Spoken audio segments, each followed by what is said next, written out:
the title of this panel is How I Built My World-Class Business Using Teachings from My Culture.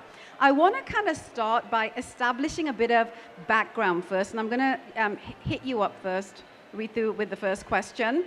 Why did you decide to take over your family business? Because it's been around 2 decades that your father, the founder of both the companies, has been kind of getting you ready for this role.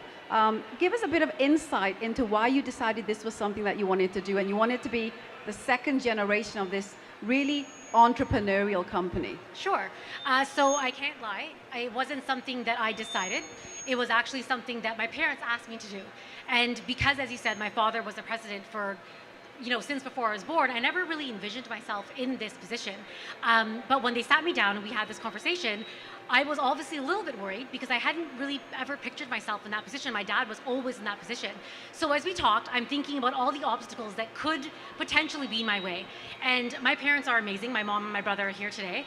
And the one thing I said to my parents, I said, okay, in this industry, there's no women CEOs. Do you see that as an issue? And my parents looked at me and they both said, what difference does it make?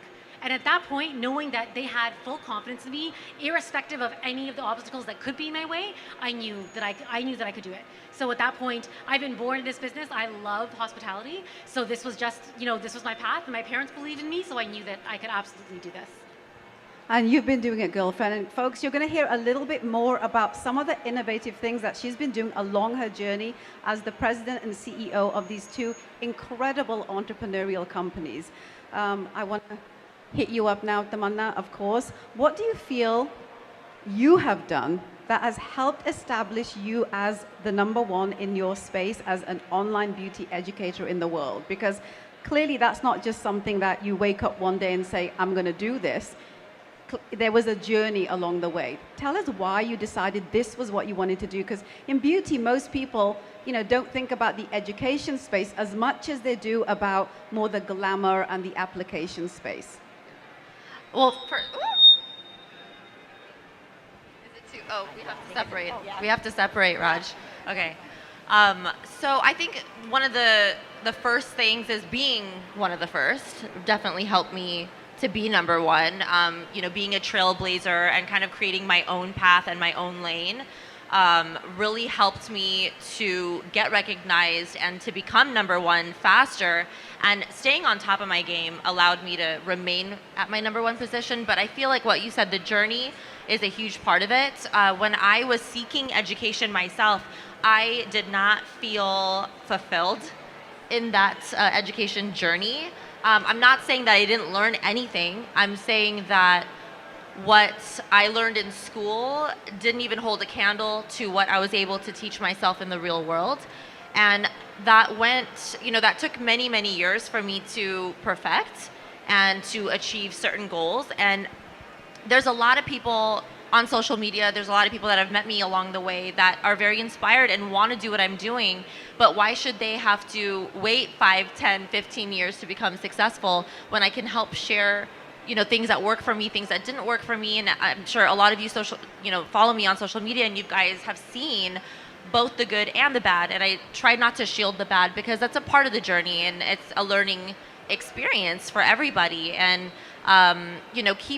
keeping on top of everything and making sure that I'm being very open with my audience gave me that rapport and that sense of trust with the people that are following me. So once I finally decided, after getting so many requests for webcam learning, and I was teaching at my own home and then my studio and everything, and everyone was just like, we can't come to LA, how do I get you here, can we do a webcam session? And finally we just thought, like, my husband and I were like, we have to create a way to educate on a wider scale, but on our own platform. I did not want to use YouTube. I wanted to be able to collect data and, from the people that would sign up and actually own it and not have to go through a third party. So we actually created our website from scratch with a partner that I met in LA, Darman. And he helped me create the website, and he helps me run my live stream. And it was the first, and it is still the #1 most subscribed to live online beauty education site in the world, and I'm so proud of it. Thanks. Wow. So Already, folks, don't you get this sense of just kind of energy from these women? I feel that the one takeaway I've got so far from both of them is that they both have a real strong passion for what they do. And I'd like to kind of touch base a little bit more on that from an application perspective. I'm going to hit you up again, REETU. I wanted to ask you, companies don't just become number one, right? They don't just, all of a sudden just become successful. There's a lot that goes into it. From your perspective of what you've seen, maybe first as you watched your father build it, and now that you are, at the, reins of this company, what do you feel are maybe some of the things that have helped establish the company and also kind of elevate it to where it is today? Oh, that's a great question. So in terms of the company right now, we have about 17 hotels, and we're all over Ontario and Quebec. 5 years ago, we also launched residential condos. So in order to get where we are today, Raj, the one thing that we had to do was plan and to make sure that we have goals. So I did my MBA back in 2007, and when I did my MBA, I actually planned to get into the condo side of things. I stalked one of these residential developers, and I studied with him, and I made sure that I understood that business so I could do this 5 or 6 years later. And one of the other things that's really important is your reputation. So as you see with Tamanna, she's so real and she's so sincere, and that's become her brand. And that's what you have to do when you build your business. So with Eastons, that's the one thing my dad always said was, your reputation is what matters the most. So whatever we did, we made sure that it was honest, we made sure that it was sincere, and we also made sure that we were true to our roots. So the one thing that's important to us is family. And that's such an Indian cultural value, right? So I wanted to make sure as we expanded our business that all of our hotels, all of our teams, they all felt as if they're part of the Gupta family. And that was what was really important to me. So I think for me, I feel like that's also what made us successful, because as we grew and as we added hotels, they all felt as though they are part of a family. It wasn't a corporation feel, it's a family feel. And for us, I think that's one of the things, Raj, that led us to the success that we've seen today. It's really interesting, folks, as you listen to our panel, how culture really is at kind of the, pivotal point of the difference between people who are just out there to quote unquote make money, and people who generally are providing a service to people. And I think that's the key difference between, stagnating and being truly successful. But I want to ask you that question, Tamanna, because you come from it at a little bit of a different perspective. You are first generation entrepreneur. So from your perspective, you had to literally build everything from nothing. So how have you kind of done that? I mean, on one side we have REETU, who comes into this company that's already established, and that in by itself is harrowing. Like, how do you actually now take it to the next level? And I've got to ask you that question. I'm dying to ask you that question. But then from Tamanna's side, you basically had to build everything from scratch. So how do you do that without having the fear that, are you actually building something that is not going to fall like a house of cards? As an entrepreneur, that's the scariest thing. So talk to me a little bit about that in your mindset. Honestly, in the beginning, I never considered makeup an actual career that would take care of me for the rest of my life or my family's. I started off loving the sciences and being a total nerd and wanting to get into that, but real life hits you and you need money, to survive. And although I'm the only child, I wasn't spoiled with, money. I worked since I was 13 years old. I paid for my own bedroom furniture when I was in high school. Like, it's just things that, I wanted to do as an independent young girl. So going into this field actually kind of happened randomly. I was always like really good at art. That was like a hobby of mine. Like I said, I never considered it a career. But my family, thankfully, they're all artists. Like, my nanny was a painter. My grandfather is a poet. My father and mother are into singing and music. We're all in the arts. And so it wasn't shocking when I started kind of following that path rather than the whole going to NASA thing. So when my parents were kind of building their business outside of their regular jobs, they were videographers and photographers for weddings. So I was around brides a lot. So I was kind of shown the way, but not necessarily knowing that this is what I'm going to land in. So I started off as a photographer and a videographer. I assisted my parents when I was 13 onwards. And, once I started kind of playing around with makeup, I started playing with my brides free of charge. I was there anyway, so I would touch them up. And word of mouth happened. I started getting people ready, taking their pictures because I had the camera, and I would build my portfolio. And when people would come to my parents' house to see their work, I'd show my work too. And it was like this full package. So that's kind of how it started. Once my name blew up and my parents got so busy with other things and some health issues, unfortunately, they had to let go of their business, but I was able to then support them and continue on with my business. I feel like the biggest part of entrepreneurship, especially in today's age, is to ride with the waves. If you see something's working and something's new, you need to get on it, especially in this generation. Social media is your biggest tool in whatever industry you're in, especially in the arts, because photos is really what's gonna sell my work, right? Videos now too. So if you're in the arts or if you have something to show, or even if you're not in an industry that's very artistic, I feel like a lot of the people I work with, a lot of the brands and companies I work with, I'm more inclined to work with them if I know who the owner is and if I like them. So if you're, a brand owner or you're trying to do something, show who you are if you're not afraid of it. Show who you are, and people will be drawn to you as a person if you have something to share. And I feel like that's kind of what set me apart. I showed myself from the beginning. As soon as MySpace started, Friendster, all that stuff from the 2000s, I hopped on it right away. And I didn't consider it really a way to grow my business yet. I was just sharing what I do. And I started getting fans, and I'm like, oh my God, people like my work. Okay, I guess I'll show more of my work. And you kind of ride with the wave. If people want to see more of something, you show it. Now in this part of my life, people have seen my work. I throw it in their face all the time.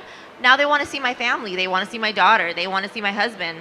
So I show that too. I control it. I don't overshare, but I do to an extent. I'm an open book. And so, like I said, riding with the waves, knowing what your audience wants and giving it to them is really the key to success and building a whole new, journey for yourself if you haven't been given the path. So how interesting is that, folks, right? I mean, these are the kinds of insights that people don't talk about that we want to kind of bring out there to the table, because oftentimes, I get people, and I know that these ladies do too, emailing me and DMing me and saying that, yeah, but like, I have this passion, but how do I actually, make money off it? How do I actually do it for a living? How do I support my family from it? You're hearing it firsthand from these ladies, how it's done. And it's interesting that it's not what you think it would be. Like, a lot of what they're talking about comes really from a very visceral internal place as to who they are as women. And that honesty, that authenticity is really what comes out, and the public actually sees and decides whether they do or do not like it. And I think that is the major shift that's happening in society in general. It's the reason why a lot of women-led brands are becoming uber successful. I mean, the statistics out there for women's-led startup companies and the success rates for them versus men's is substantially higher, and that's just a fact. And I think that, from my perspective, I feel it has a lot to do with the fact that we don't just look at the numbers and the dots and the dashes and, building teams and how do we make money. Of course, these things are important. More than that, the importance is kind of, bringing your femininity, those traits that traditionally people saw as, rearing and nurturing and, helping grow, our children. We're using those skills to grow companies today, and I think that's the big shift here. I can see you nodding, REETU. What are your thoughts on that? You know what? I think being a woman, especially as in a leadership position and being CEO, there's so much you have to offer. And I think that you can still be strong without having a negative element to it. I know a lot of women are scared to have that strong personality because it's almost looked upon in a negative way. But I really don't care at all about that. And I'm able to show a strong side of myself and also a softer side of myself. And I love that. And I think that as women, we have so much to offer. I mean, in Hinduism, the main god is a goddess. It's a woman, and she's the one that created the entire universe. So I definitely, yes, Shakti, exactly. So I absolutely believe that we have so much more power than we're even aware of, and we just need to be able to kind of hinder that and be able to take it and run with it. Absolutely. And now, I have to ask you this now, because you're taking me there, girlfriend. I got to ask you both this question. Me Too. All of a sudden, a couple of years ago, we're seeing the hashtag Me Too and a lot of other feminist type of hashtags coming about, right? all of a sudden they become huge, not just in Hollywood and in the celebrity world, in the entertainment world, in the glamour world, but also in the corporate world. Why do you feel that now seems to be the time that people are finally waking up and realizing that, excuse my language, this SHIT cannot happen anymore? I mean, both of you.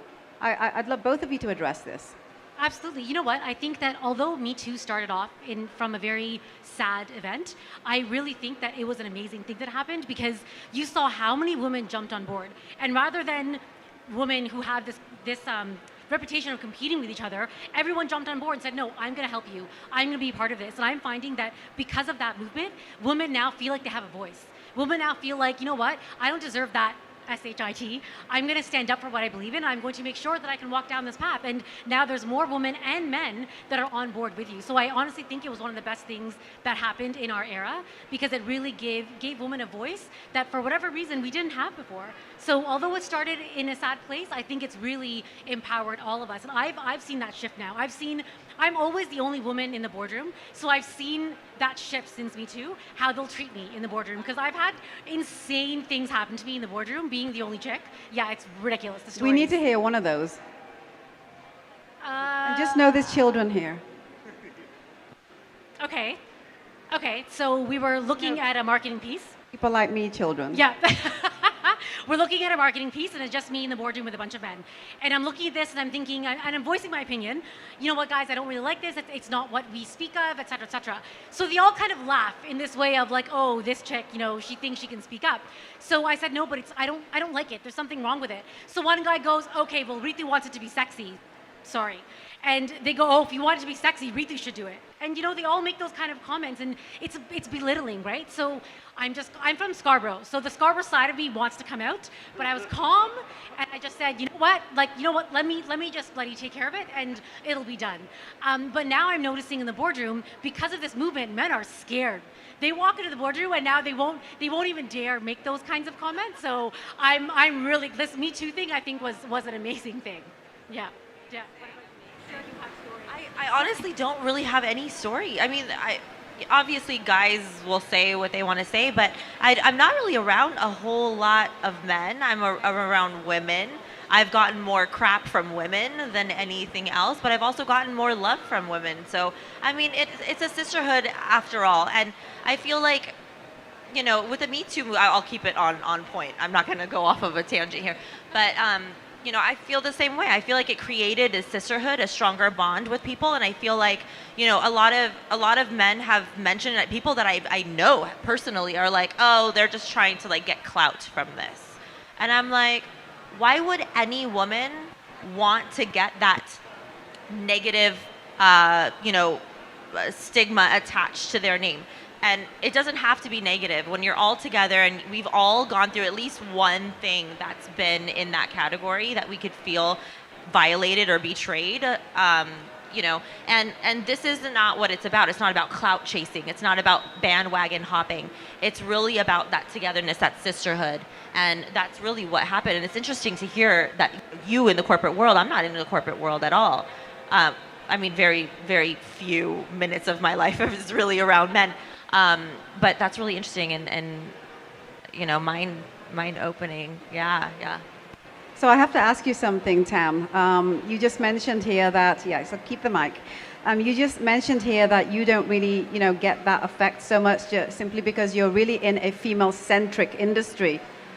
But what about the cattiness? What about the competitive, feeling that there can only be one person at the top?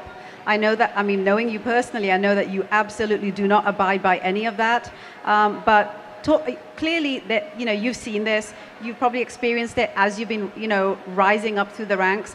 Talk to me a little bit about how can people just be able to rise above that and realize that we all can do magical things if we can just support each other. Because women do still tend to have that kind of insecurity that's been created traditionally in us, that there can only just be one or two of us at the top.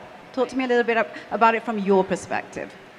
So, I've of course dealt with a lot of cattiness in the workplace, and then now as a freelancer, now as my own person that I am, I've dealt with it along the way, but I feel like you have to create an example, right? People look to you and they see how you're acting, and especially as a female with a large platform, if I lead by example, I'm kind of creating this trend and I'm breaking barriers. So a lot of women, you know, are very protective of their job and their role because they feel like someone can take it from you.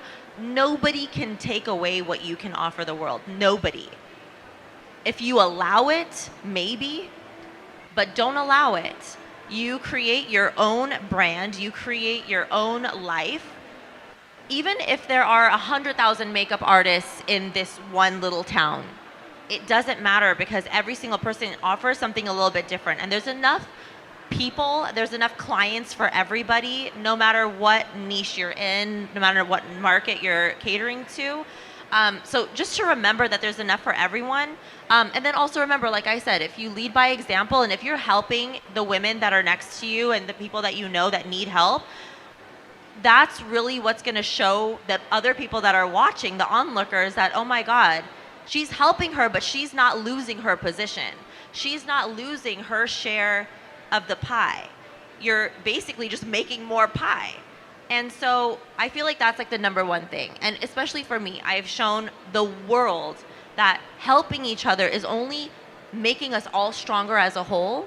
Starting DYFL, giving my 20 years of knowledge into a 2-hour class every single week online is not making me get less clients. It's allowing clients to try you out and more people to trust you because you now have the skill set and the confidence to do your job better.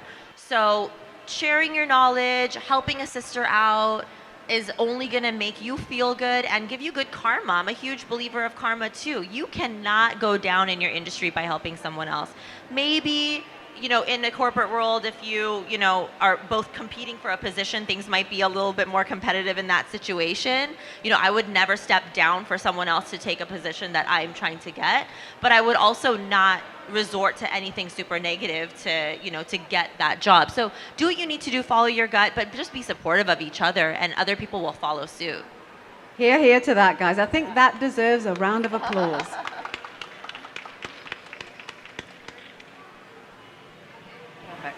REETU, I have a question for you. Remember I told you that I wanted to come back to you because I wanted to address something. So you are second generation, which means that the sculpture was already created before you took over. You had to relook at this sculpture and figure out how are you going to adapt, adopt, or scrap things from this in order for you to make sure that it is actually going into a relevant space for new people out there, the new generation, people like yourselves, people that are now going to continue forward in the hospitality space, right? Because nowadays people have a lot of demands, lifestyle, culture, corporate and requirements.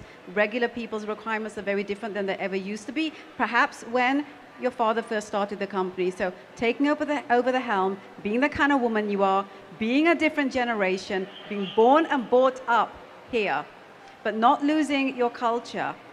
How do you make sense of all of that in terms of taking on such an important role, and one that you also want to make sure, not only are you making sure that the integrity of your brand continues forward, because that's kind of what it was founded on, but how do you actually make it relevant for today's society and today's clients?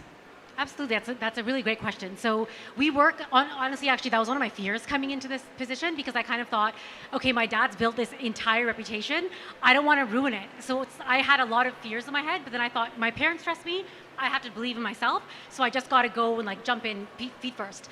So we work with amazing brands. We work with Hilton, Marriott, Starwood, and to be honest, they're so kind of fashion forward, I would say. They come up with these other kind of pseudo brands like the W, like the JW, and all of these brands are really kind of adhering to all of the millennials and the younger generation. So whenever I would hear about these brands, then we would have a family meeting to say, okay, we need to bring this brand to Canada. So for example, there's a brand by Hilton called Canopy, and it's all for our generation.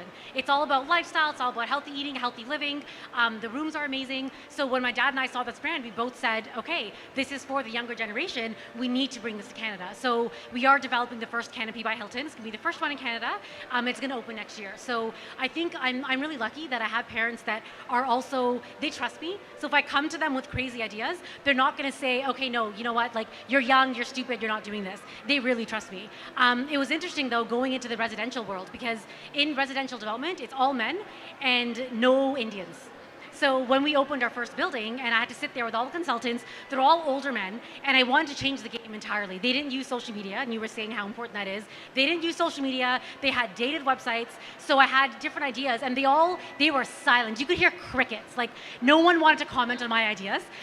So I'm just looking at them. Finally, one brave soul speaks up and says, you know, REETU, that's not how we do business, and that's not how we've done it for the past 40 years. I said, okay, but this is a new building and it's in the entertainment district and we're gonna do it, we're gonna try it. Just try it. So they honestly kicked and screamed a little bit, but it became amazing. And actually that building and the entire marketing plan, it won awards. So it is difficult, but I think the main thing I can tell all of you, especially the ladies in the audience, believe in yourself and believe in your goals. If you don't believe in yourself, no one else is going to believe in yourself. But if you walk into a room and you say, okay, this is my goal and this is what I believe in, it can happen as long as you believe. You don't need everybody else to believe it. You just need to believe it yourself. So Here, REETU. A round of applause for that. Absolutely. So let's get to the crux of it, because we want to also give you guys the opportunity to ask questions to these fabulous women. And you see why they're fabulous, right? I mean, they really are about the service. And I know that I said that off the top, but I want to say it again, because that really is the foundational difference between people who do normal things and people who do iconic things, is the big give back.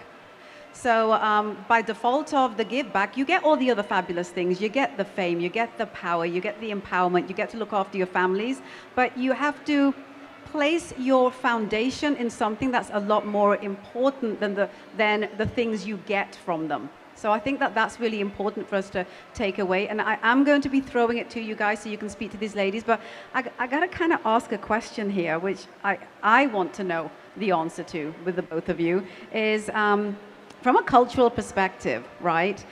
There was a time, especially, you know, in my generation, I'm Gen X for any of you guys, these two, you know, young millennials here, I have to ask them this question. From my generation, it was a huge taboo to even talk about your culture when you went out into the mainstream arena for a job, or to kind of elevate your career in any level. You couldn't talk about your cultural stuff. You guys have defied that, and by default of elevating your culture is how you continue to grow your brands. I want to know, especially from your perspective, Tam, let's go to you first. You did something really, really innovative, and you became well known for the Arabic eye, for the Tamanna eye. And you built the beginning foundations of your company on something that was so innovative, so not done in Hollywood and pop culture, that how did you have the guts to think that something like that, you know, could really elevate you and now allow you to have all the verticals that you've been able to build with your brand? Take us there. I mean, you used your culture and the teachings of your culture to create a brand, girlfriend. Oh my Lord.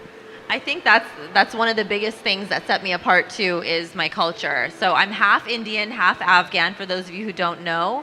And you know, me starting off in my career around the same time that people were starting to notice women who were not blonde, not white, people like Kim Kardashian. So if you guys remember when Kim Kardashian finally came out into the spotlight, that was around the time that I was really growing my brand. Using the fact that people were now suddenly interested in the non-blondes, I use that to my advantage, totally. I have two amazing cultures to represent. I never shied away from it. And a lot of people really appreciated that. We have a huge population, you guys. A lot of us are brown people, and we are really overpopulating. It's kind of awesome.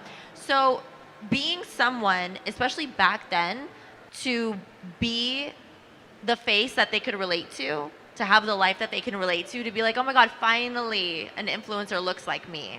Finally, I know what this influencer is talking about when she's talking about family.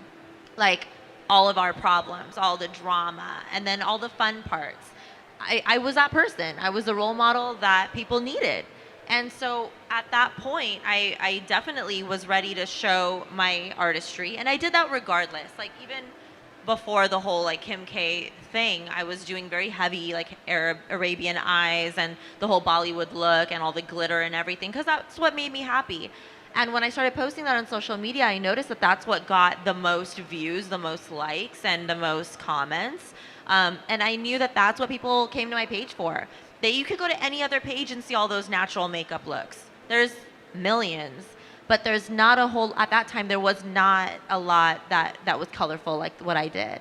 So that's what I used, and I started doing it. I started growing my audience that way, and I was sharing my culture along the way, and people were so inspired and happy for it.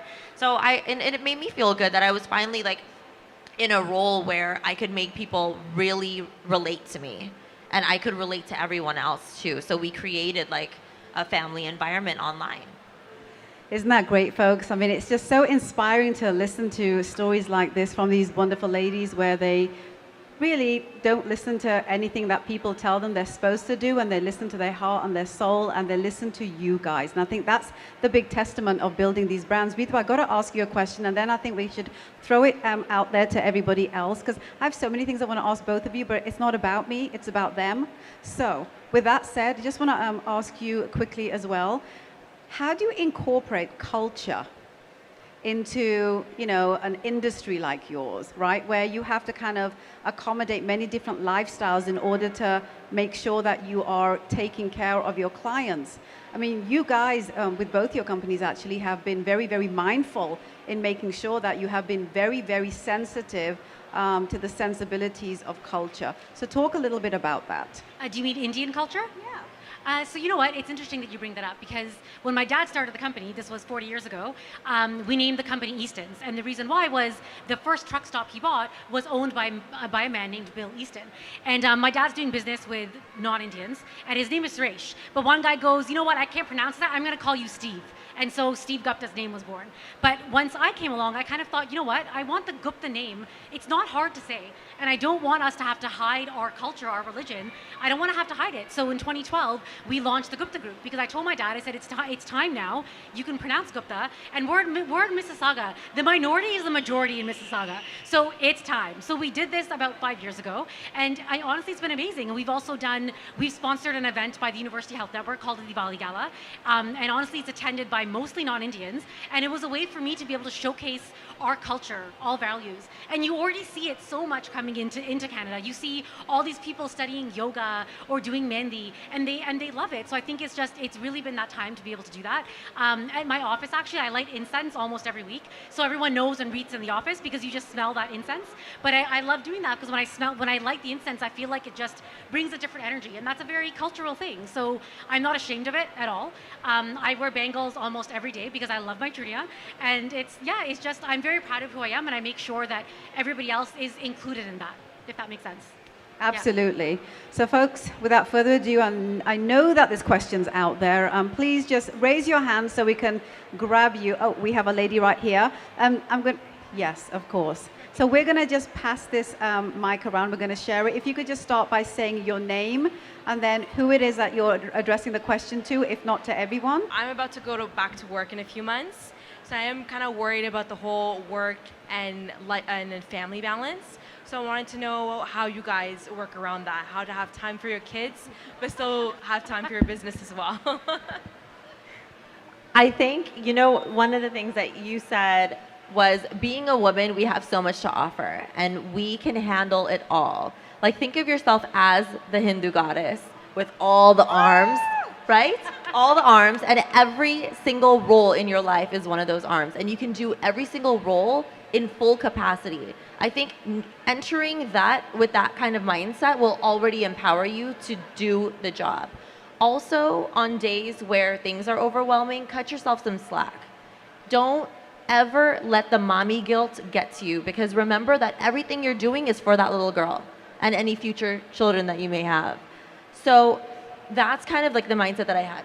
Now, depending on what type of work you're getting into, you may or may not be able to bring your family along on the journey. I'm very blessed to be my own boss, and my child is a set life baby. So every time I'm shooting, or like on this business trip or any other business trip, she comes with me. I'm still very much hands-on. She's very attached to me and all that, and I do all her rituals, even when we're abroad. So create a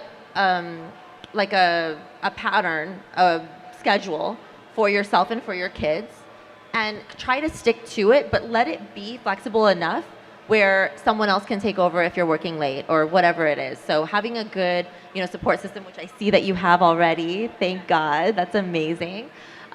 You can do it. That's all I have to say. You can definitely do it. You as a woman will know your balance of how much to give to work, how much to give to your kids. But I don't even think that it's like one pie and you're splitting it. I feel like you can give a whole to every part of your life, every facet. So you can definitely do it. I don't think we need to answer that question. You covered it off. You covered it off. So we have another question over here. All right. So again, if you could just please give us your name and then whoever the question is directed to. Hi, my name is Rabia. This question is not specifically for anybody, but my question is obviously you guys are all professional women, and I don't even know how I'm going to phrase this, but how did you overcome that mental barrier, that leap that you had to take into actually believing in yourself? Because I'm a professional working woman, but I find that there's things that are always stopping me from taking that next step and having that faith in myself. So if somebody can answer that for me, that would be great. You know what, my love? I'm telling you right now, every woman has confidence. It's in you. You just have to find it. There's 3 things that I believe in: courage, confidence, conviction. So the first thing, have confidence. You're a beautiful woman, and you already said, I'm a professional. Those are 2 things that are amazing about you. Have that courage to be able to believe in yourself, even if the voice is so tiny, even if it's a little whisper, but tell yourself every day that you're great. Tell yourself every day, whatever goals you have in front of you, if you keep playing it like a tape in your head, or not a tape, a CD or a stream song, whatever the younger generation uses, tell yourself every day that I'm great, I'm amazing, and you'll be able to achieve your goals. And believe in it with absolute conviction. Courage, confidence, conviction, and you'll be able to get there. I know it's hard. I know there's days, I have my days too, when I kind of think, oh my God, I'm gonna be able to do this. But sometimes you just have to sit and tell yourself, even if you don't believe it, tell yourself, I'm gonna be able to do this. And tell yourself every day.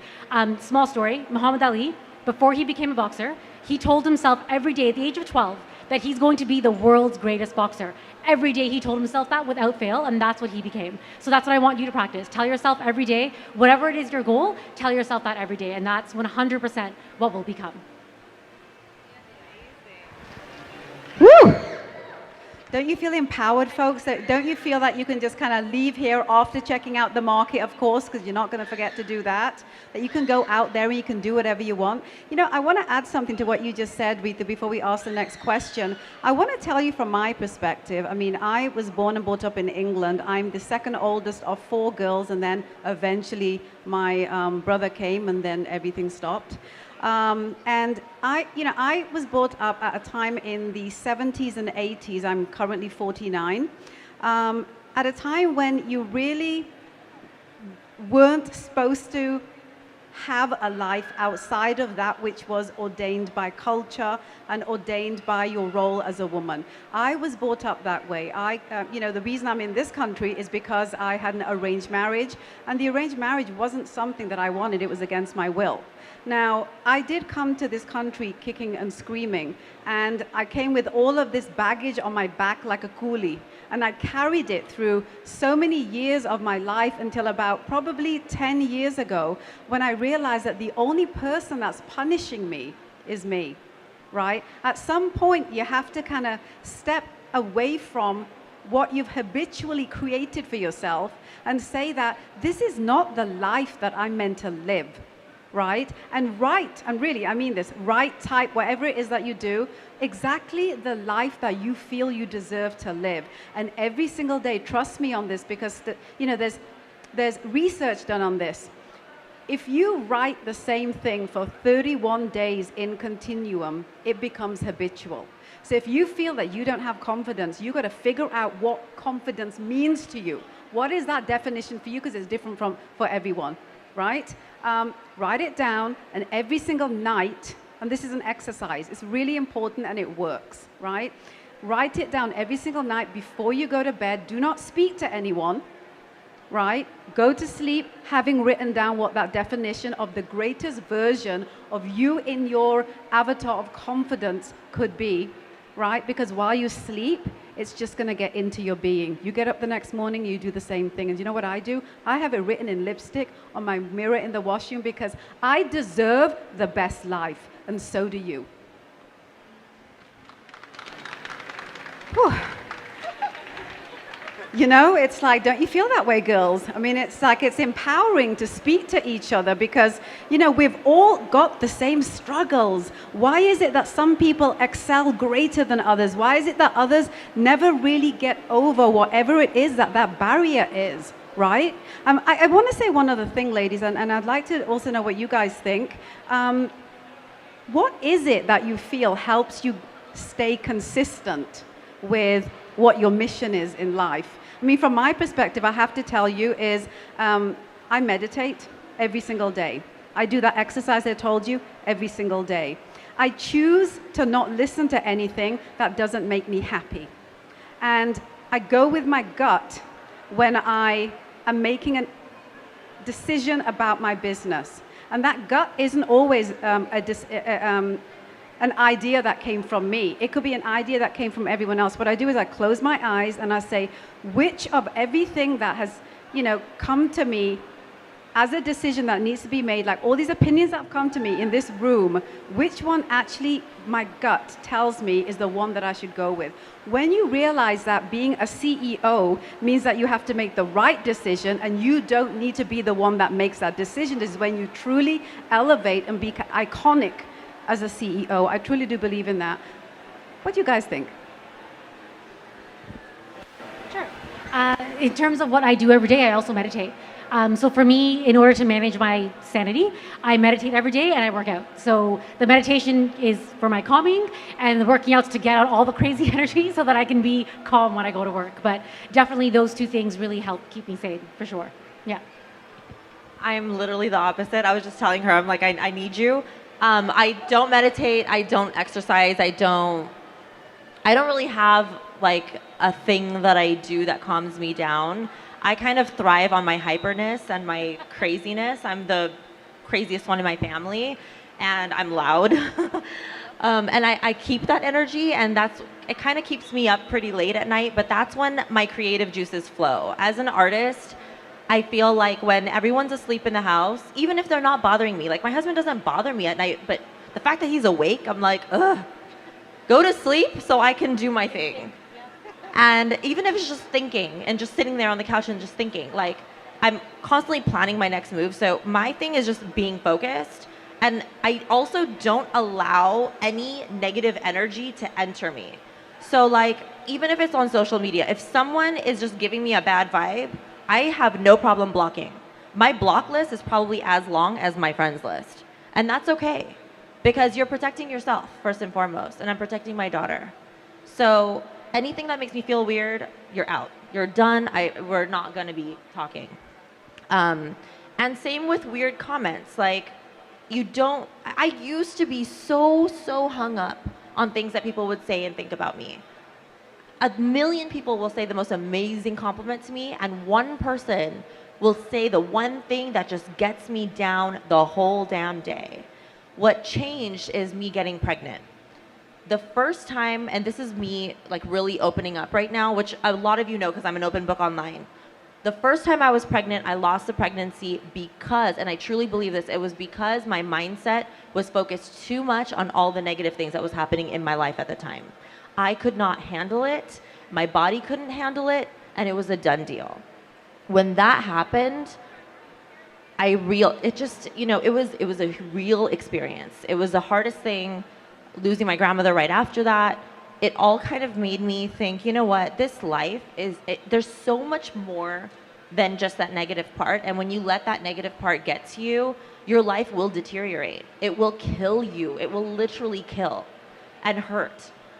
So going through experiences like that of true loss allowed me to learned to block everything out.